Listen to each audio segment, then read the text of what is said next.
ஒரு ஆர்எஸ்எஸ்காரர் ஆர்எஸ்எஸ்ஐ பெருமையா பேசுறதுல வியப்பு ஒன்று இல்லை.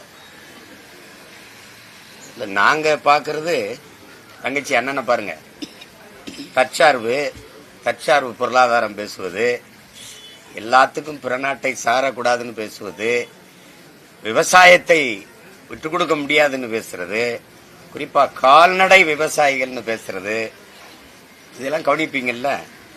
அந்த பேச்சுகள் எல்லாம் யாருடைய தாக்கம்னு உங்களுக்கு தெரியுதுன்னு நினைக்கிறேன். அப்ப வரியை குறைக்கிறேன், புரியுதா? 5 விழுக்காடு 18 விழுக்காட்டுக்கு வரந்து 28 விழுக்காட்டுல குறைக்கிறேன்னா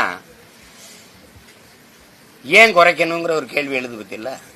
ஏன்னா வரி தாங்க முடியாத சுமையா இருக்குது மக்களுக்கு. அப்ப தெரிஞ்சே இவ்வளவு காலம் அந்த வரி சுமையை திணிச்சது யாருடைய பிள்ளை? இதெல்லாம் அதையெல்லாம் நாங்க கவனிக்கிறோம். சரி, அப்ப எங்கோ ஒரு ஓரத்துல நம்ம பற்ற வைக்கிற நெருப்பு பரவுது.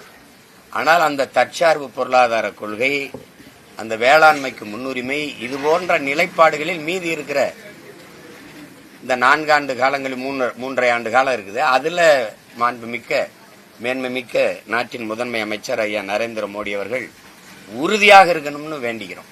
அவ்வளவுதான். இப்ப ஆர்எஸ்எஸ் பத்தி அவர் பேசுறதுல வியப்பு ஒண்ணும் இல்லை.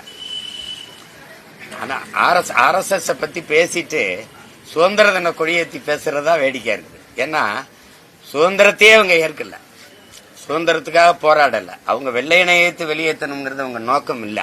சுதந்திர கொடியவே அவங்க பிடிக்க தயாரா இல்ல. பிடிக்கும் போதும் ஈடுபாட்டோட பிடிக்க கூடாதுங்கிறத அவங்களுடைய கொள்கை. உங்களுக்கு புரியுதுன்னு நினைக்கிறேன். அப்ப அதனால அதை பேசி என்ன பயன் இருக்குது?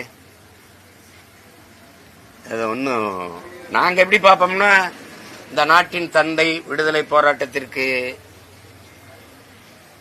அரும்பாடு ஆற்றிய பெருமகனார், தேச தந்தைங்கிறோம், தேச பிதாலாம் அப்படிலாம் ஒன்னும் குறிப்பில்லைங்கிறாங்க சிலர்.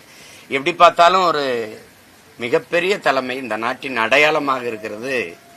இந்திய நாட்டில் மட்டும் இல்ல, இந்திய நாட்டை விட்டு வெளியில எந்த நாட்டுக்கு போனாலும் இந்தியாவின் அடையாளம்னா காந்தியும் அண்ணல் அம்பேத்கரும் தான். உங்களுக்கு தெரியும்னு நினைக்கிறேன். அந்த காந்தியடிகளை சுட்டுக் கொன்ன ஆர்எஸ்எஸ் அந்த இயக்கத்தை தடை செஞ்சு வச்சு ஓராண்டு கூட அந்த தடையை நீட்டிக்கல. வல்லபாய் பட்டேல் அந்த தடையை நீக்கிட்டார். மறுமுறை பலமுறை தடையை விதிச்சு நீக்கிறாங்க. காந்தியை கொன்ன ஆர்எஸ்எஸ் இயக்கத்தை தடையை நீக்கின பெருமக்கள் ராஜீவ் காந்தியை கொண்டுட்டாங்கன்னு எங்கள் இயக்கத்தை 35 ஆண்டுகளா தடை விதிச்சு வச்சு எந்த நகர்வையும் தமிழின மக்களை, இந்த நாட்டில் தடைனால இது இல்ல, எந்த நாட்டிலும் நாங்கள் சுதந்திரமாய் இயங்க முடியல.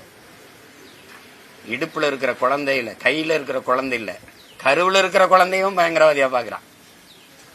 அது ஒரு தேசியத்தின் மீது சுமத்தப்பட்ட ஒரு பெருத்த அவமானமாக இந்த தடையை தன்மானமிக்க தமிழ் பிள்ளைகள் பாக்குறோம். அதை உடைக்கத்தான் இந்த அரும்பாடு ஆட்டிக்கிட்டு இருக்கோம். அது அவசியமற்றது.